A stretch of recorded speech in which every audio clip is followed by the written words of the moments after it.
DSMS শিক্ষার্থীরা যারা চতুর্থ বর্ষে আছেন তাদের উদ্দেশ্যেই সপ্তাহে আমি 2টা দিন আলোচনা করি, শুক্রবারে রোগ নিয়ে এবং রবিবারে ওষুধ নিয়ে। আজকে গর্ভকালীন পীড়ার শেষ রোগ নিয়ে আলোচনা করব, অর্থাৎ দশম। আমি 9টা আলোচনা করেছি, দশমটা আলোচনা করব। এরপরে আর গর্ভকালীন রোগ নিয়ে আলোচনা আর করব না, অন্য রোগে চলে যাব। তাই চলে আসি, আজকের আলোচনাটা একটু ধৈর্য সহকারে শোনার চেষ্টা করবেন এবং শেষ পর্যন্ত দেখবেন। তাহলে চলে আসি, চতুর্থ বর্ষের যারা আমার সঙ্গে যুক্ত হয়ে আছেন তাদের উদ্দেশ্যে বলছি, আমরা গর্ভকালীন অথবা গর্ভকালীন রোগ পরিপাক গ্রন্থের বিচিত্রতা। আমি আবারও বলছি, অনুষ্ঠানটার নাম হচ্ছে গর্ভকালীন রোগের পরিপাক যন্ত্রের বিচিত্রতা। চলে আসি, তাহলে এইটার অর্থটা কী? অর্থাৎ গর্ভকালীন সময়ে যখনই গর্ভ হয় তখনই বমি শুরু হয়। এটাকে আমরা মর্নিং সিক বলি। অনেক সময় অন্য কোনো রোগেও হতে পারে মর্নিং সিক। প্রথমেই যদি মাসিক বন্ধ হওয়ার 10 দিন বা 15 দিন পরে থেকেই বমি ভাব লাগে, তাহলেই বুঝতে হবে আমাদের কনসিভ হওয়ার সম্ভাবনা অনেক বেশি। অর্থাৎ টেস্ট করার আগেও মহিলারা বুঝতে পারে যে আমি কনসিভ করেছি কি করে নাই। এটাই হলো গর্ভকালীন রোগের প্রথম অবস্থা, প্রথম রোগ, প্রথম লক্ষণ।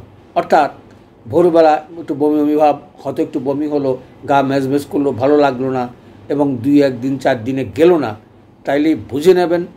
অর্থাৎ যদি পরপর 1 দিন বা 2 দিনের বেশি থাকেই, তাহলে আপনাকে বুঝতে হবে যে কিছু একটা ঘটতে যাচ্ছে, অর্থাৎ আপনার গর্ভবতী হয়েছেন।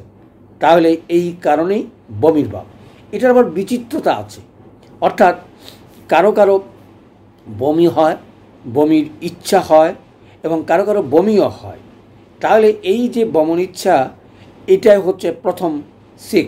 এটাকে অনেক সময় আমরা মর্নিং সিক বলি, প্রাথমিক দেখা যায়। পরবর্তীতে এটা 5ম মাস পর্যন্তও চলতে পারে, কিছুতেই ভালো হয় না এবং যত ওষুধে খাক এটা ভালো হয় না। না হওয়ার কারণটাও ব্যাখ্যা করব এবং কি ওষুধ আমরা প্রয়োগ করব সেটা নিয়ে আমরা আলোচনা করব। চলে আসি, তাহলে প্রথম অবস্থা বুঝলাম, এটা 5ম মাস পর্যন্ত চলে।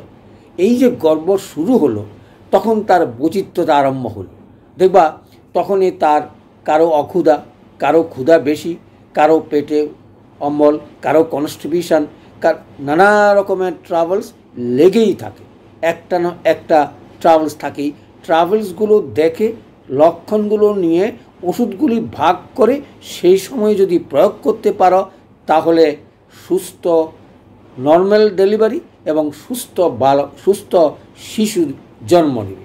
আগামী প্রজন্ম যেন তোমরা এই চিকিৎসা করে প্রজন্মকে তোমরা শুদ্ধ রাখতে পারো, ভালো রাখতে পারো, সেই চেষ্টাই করবে যারা চতুর্থ বর্ষ পড়ছ তাদের উদ্দেশ্যেই বলছি। গর্ভকালীন চিকিৎসা করলেই শিশু অথবা জন্ম হওয়া শিশুটি খুবই ভালো থাকে। চলে আসি তাহলে এই যে অবস্থা, অর্থাৎ অদ্ভুত রকমের ইচ্ছা তার জাগে। অনেক সময় কি হয়, কয়লা খেতে ইচ্ছে করে, চা খড়ি খেতে ইচ্ছে করে এবং সাবনের কুচি, মাটি ইত্যাদি, অনেকে নানা রকমের নানা জিনিস খেতে ইচ্ছে করে।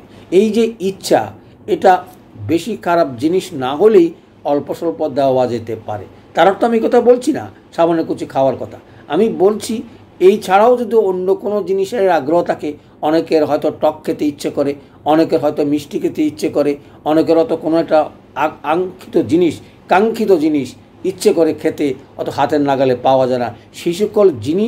সে সকল মহিলাদেরকে যেগুলো খাওয়ার মধ্যেই পড়ে সেগুলো দেওয়া উচিত বলে আমি মনে করি। এর আগের ডাক্তাররা সে কথাই বলে গেছে। সেই কারণেই সমাজে একটা বিধি চালু আছে 7 বক্ষণ, অর্থাৎ নানা রকমের জিনিস তার ইচ্ছা পূর্ণ করার জন্য নামই হচ্ছে 7 বক্ষণ। যাও, এই যে প্রচলন, এটাও একটা স্বাস্থ্যসুলভ প্রচেষ্টা অথবা আচার। চলে আসি, তাহলে কি বুঝলাম যে এই সকল ট্রাভেলস হলে আমরা কিভাবে ওষুধগুলো প্রয়োগ করব। প্রথমেই বললাম বমির ভাব, বমির সময় অগুদা থাকতে পারে, কারো বেশি গুদা থাকতে পারে, কারো অজীর্ণ থাকতে পারে, কারো পাতলা পায়খানাও হতে পারে, কারো কোষ্ঠবদ্ধতা হতে পারে। এই যে পেটের ট্রাভেলসের জন্য যে কথাটা বললাম, নানা রকম ট্রাভেলস হতে পারে। কারো এই যে নানা রকমের ট্রাভেলস হয়, সেই ওষুধগুলো ভাগ করে আমাদের প্রয়োগ করা উচিত। প্রথমেই যদি বলি তাহলে চলে আসি, তাহলে এই যে গর্ভকালীন বিচিত্রতা, এই বিচিত্রতা কিসের লক্ষণ? এগুলো হচ্ছে যারা ষোড়াদোষ মহিলা অথবা গর্ভধারিণী যদি ষোড়াদোষ থাকে, তাহলে নানা রকমের ট্রাভেলস দেখা দেয়। আর এই ট্রাভেলস দেখা দিলেই আমরা ওষুধগুলো প্রয়োগ করি সিস্টেমেটিক্যালি ভালো করলেই, তাহলে তার গর্ভকালীন পীড়াও হয় না, নর্মাল গর্ভ হয় এবং শিশুর ভবিষ্যৎও ভালো থাকে এবং রোগশূন্য থাকে। চলে আসি তাহলে কী কী ওষুধ আমরা প্রয়োগ করতে পারি। যদি বমির ভাব থাকে, অজীর্ণতা থাকে, আমরা প্রথমেই ইপিকাক প্রয়োগ করতে পারি। তাহলে ইপিকাকে যদি বমির ভাব না কমায়, আর বমির ভাব একটু একটু যদি থাকে, সেখানে আমরা নাক্সে প্রথমেই দিতে পারি। ওই যে বললাম, যে কোনো রোগেই নাক্স দিলেই অনেক সময় ভালো হয়ে যায়, প্রথম থেকে যদি আমরা এটা প্রয়োগ করতে পারি। তারপরে সেটা যদি না সারে, তার বমিটা হচ্ছেই, তাহলে আমরা ইপিকাক দিতে পারি। তারপরে কি, বমির সঙ্গে যদি অজীর্ণতা থাকে এবং বমির সঙ্গে যদি দুর্বলতা থাকে, তাহলে আমরা আর্সেনিকও দিতে পারি। অর্থাৎ দেখো, মাত্রাটা জানা থাকলেই তুমি এই বমির জন্য এই 3-4টা ওষুধ আমরা প্রয়োগ করতে পারি। তারপরে যদি অজীর্ণতা থাকে, তারপরে যদি তার পেটের ট্রাভেলস থাকে, অর্থাৎ গ্যাস্ট্রিকের ট্রাভেলস থাকে, পিত্তের ট্রাভেলস থাকতে পারে, সেরকম অবস্থাতে আমরা অ্যান্টিমক্রুড দিতে পারি। অর্থাৎ কোষ্ঠবদ্ধতা থাকলেও বা পাতলা পায়খানা হলো, বা আমরা যেটা পর্যায়ক্রমে রোগ বলি কোষ্ঠবদ্ধতা অথবা পাতলা পায়খানা, তাহলে অ্যান্টিমক্রুড চমৎকার কাজ করে।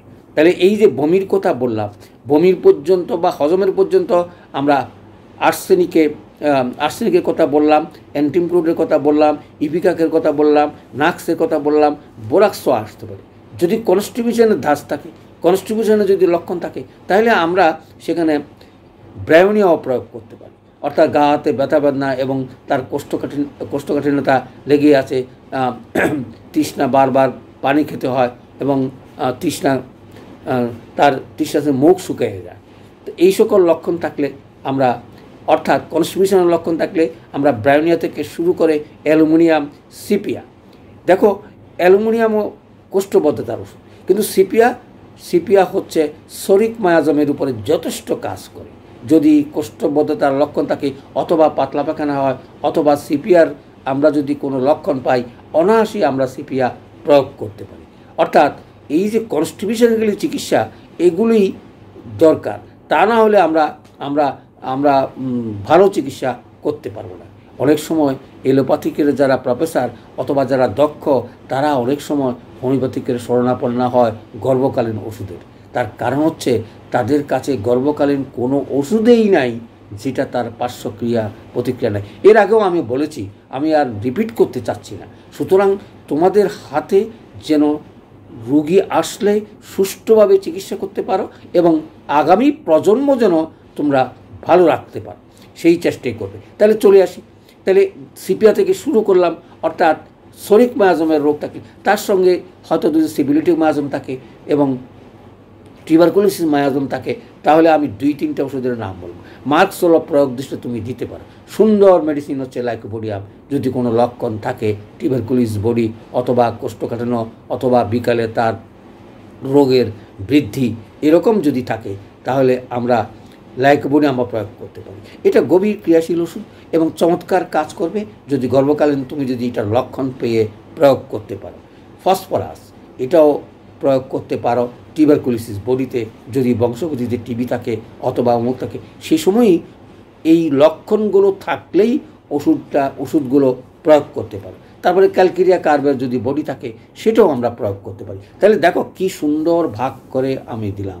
তারপরও শেষ দিকেই আমরা পালস, আমি এর আগেও বলেছি যে শেষ দিকে ট্রাভেলস না থাকলে নর্মাল ডেলিভারির জন্য পালস দিনে একবার করে 1.5 মাস আগে থেকেই, অর্থাৎ ডেলিভারি ডেটের 1.5 মাস আগে থেকে তুমি প্রয়োগ করবে। তাইলে এই যে ট্রাভেলস, অর্থাৎ বমিটা 5ম মাস পর্যন্ত থাকতে পারে।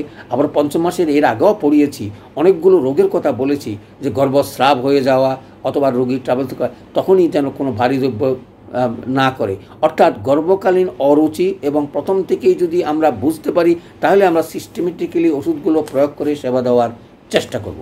আর যদি কারো গর্ভকালীন কোনো ট্রাভেলসে না থাকে তাহলে আমি বলছিলাম যে সালফার দিয়েই শুরু করো।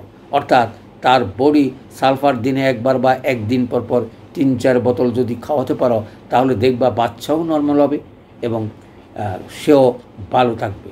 এই গর্ভকালীন ভালো থাকলেই সালফার প্রয়োগ করলেই সবচেয়ে ভালো হয়, আর রোগ শোক হয় না এবং নর্মাল ডেলিভারি হয়, নর্মাল অমুক হয়। এটা আমার অভিজ্ঞতা থেকে বলছি, তোমরাও সেটা প্রয়োগ করার চেষ্টা করবে।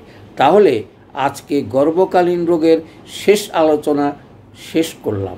তার আগে একটা অনুরোধ থাকবে, আমার ভিডিওগুলো দেখবে এবং শেয়ার করে আমার সঙ্গে ফলো করে একসাথে থাকার চেষ্টা করবে। যেহেতু আমি ডাক্তার শঙ্করচন্দ্র দত্তগুপ্তের ফেজের স্টার পেয়েছি, সেই শুভ সংবাদ দিয়েই স্টার পাওয়ার অর্থ হচ্ছে আমার মনিটাইজেশন ছাড়াও স্টার পাওয়া যায়, সেই পেয়েছি। এই শুভ সংবাদ দিয়েই আজকের এই গর্ভকালীন পরিপাক যন্ত্রের বিচিত্রতার আলোচনা শেষ করছি। সবাইকে ধন্যবাদ।